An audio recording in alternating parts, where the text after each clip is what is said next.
நம்ம இந்த வீடியோவில் தமிழக அரசோடைய டெல்லி பிரதிநிதியாக வெங்கட் நாராயணனை நியமித்ததை பற்றியும், ரெண்டாவதாக திமுக கூட்டணியிலேருந்து மதிமுக போனதை பற்றியும் பார்க்க போகிறோம். முதலாவதாக தமிழக அரசுடைய டெல்லி பிரதிநிதியாக நியமிக்கப்பட்டுள்ள திரு வெங்கட் நாராயணன் அவர்களை பற்றி தாங்க பார்க்க போகிறோம். தமிழ்நாடு அரசிடமிருந்து ஒரு அறிக்கை வெளிவருது.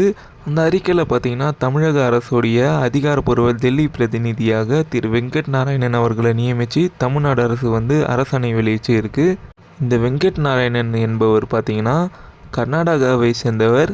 அது மட்டும் இல்லாமல் நம்ம விஜய் முதலமைச்சர் திரு விஜய் அவர்களுடைய படம் ரீசெண்டாக வந்ததில்ல ஜனநாயகம், அந்த படத்தோடைய தயாரிப்பாளரும் அவர் தான். ஏன் நம்ம தமிழ்நாட்டில் இளைஞர்கள் இல்லையா, இல்லை அறிவாளிகள் இல்லையா? இதே மாதிரி ஒரு தமிழரை நீங்கள் ஆந்திராலேயோ இல்லை கர்நாடகாவிலையோ இல்லை கேரளாவிலையோ நியமிச்சிட முடியுமா? அப்போது தமிழ்நாடை பார்த்தா மட்டும் நம்ம முதலமைச்சருக்கு எப்படி தெரியுதுன்னு எனக்கு தெரியல. அதே மாதிரி பார்த்திங்கன்னா சில வருஷங்களுக்கு முன்னாடி பார்த்திங்கன்னா ஒடிஷாவில் நவீன் பட்நாயக் அவர்களை முதலமைச்சராக இருக்க சொல்ல பார்த்திங்கன்னா ஒரு பீரியடில் ஒரு ஐஏஎஸ் அதிகாரி ஒடிஷாவில் சிறப்பாக செயல்படுறாரு. அவர் வேறு யாரும் இல்லைங்க, நம்ம தமிழ்நாட்டை சேர்ந்த ஒரு ஐஏஎஸ் அதிகாரி அவர்கள் தான்.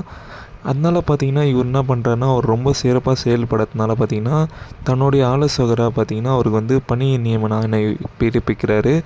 இதுக்கு பார்த்திங்கன்னா அப்போ எதிர்கட்சியாக இந்த பாஜக பார்த்திங்கன்னா கடுமையாக எதிர்ப்பு தெரிவிச்சுட்டு, அதாவது ஒரு தமிழ்நாட்டை சேர்ந்தவர் பார்த்திங்கன்னா எப்படி ஒடிஷாவில் ஆளலாம் இந்த மாதிரி பெரிய பிரச்சனை பண்ணி இப்போ அந்த கட்சியே அந்த ஸ்டேட்டில் ஆளுமை இல்லாத மாதிரி ஆக்கிட்டாங்க. இப்போ பாஜக தான் அங்கே ஆட்சியில் சொல்லு. அதே மாதிரி பார்த்திங்கன்னா இந்த டெல்லி பிரதிநிதியோட பவர்லாம் என்னன்னு கேட்டிங்கன்னா ஒரு சென்ட்ரல் கேபினெட் மினிஸ்டருக்கு ஈக்குவலான பவர். அது மட்டும் இல்லாமல் டெல்லியில் உள்ள தமிழ்நாடு இல்லம் ஃபுல்லாக இவர் கண்ட்ரோலில் தான் இருக்கும். மேலும் அது மட்டும் இல்லாமல் சிஎம் எப்போ பிஎம்ஐ மீட் பண்ணோன்ற அப்பாயின்மெண்ட் ஃபிக்ஸ் பண்ணட்டும் இவர் தான். அதே மாதிரி இவர் டைரெக்டாக சிஎம்முக்கு ரிப்போர்ட் பண்ணலாம், யார்கிட்டையும் கேட்கணுன்ற அவசியமே இல்லை. மேலும் இவர் தான் பார்த்திங்கன்னா தமிழக அரசுக்கும் சென்ட்ரல் கவர்மெண்ட்டுக்கும் ஒரு பிரிட்ஜாக செயல்படுவார்.